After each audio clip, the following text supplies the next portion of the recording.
परसों में नहीं, देवी गीत के बाद चढ़ी एक आप लोग सुने हैं जरूर, लेकिन यही में इलाहाबादी लैंग्वेज में एक लाइन लिखल गई, बिरहा का मेन पॉइंट हो।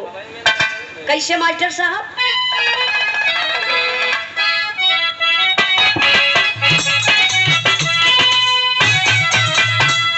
उड़ती चिड़ैया कहे मरा बेईमाना,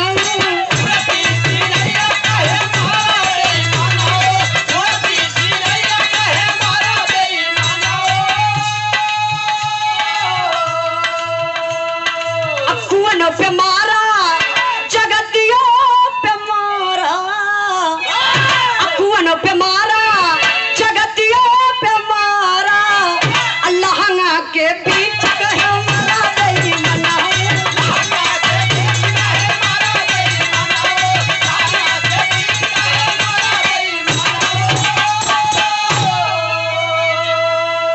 लेकिन फिर आप पर ध्यान दिए, फौजी जवान ड्यूटी पर तैनात भइलन, चलत हुआ कैसे चलत हुआ मास्टर साहब? चल दिहल फौजी फौजिया में झूम के,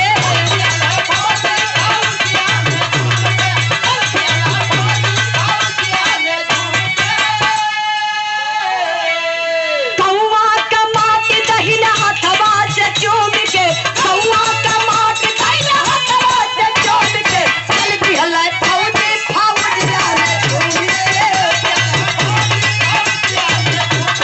चल दिहल फौजी फौजिया में झूम के। अब गड़िया के गेट पर से गौवा की मोरिया, खेत खरिहान निरखे पेड़ बाहर सवरिया,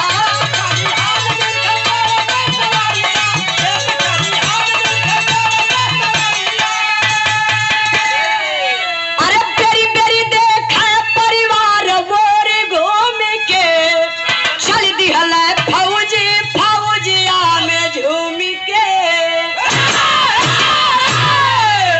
ए बाबू गौर करेंगे बिरहा पर, फौजी जवान 3 दिन का बेटा छोड़ देता है और देश के लिए चल देता है, जाता है जहीज, चाहे आपके घर का भाई बेटा हो, चाहे हिंदुस्तान का बेटा सीमा पर जाता हो, चाहे आपका बेटा विदेश जाता हो, चाहे प्रदेश जाता हो, लेकिन घर से बेटा जाता है तो याद बराबर वही सताती है।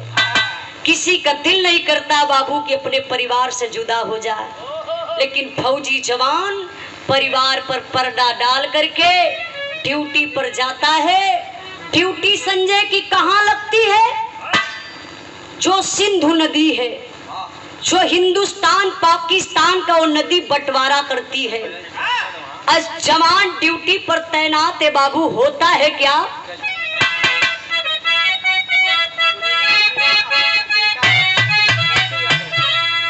मुन्नी लाल यादव के बेटा पिंटू लाल यादव जी की तरफ से 100 रुपए का पुरस्कार, बहुत बहुत प्रणाम, आशीर्वाद के जा रही, माता रानी रक्षा करे, हर मोड़ पे तरक्की मिले। कहना है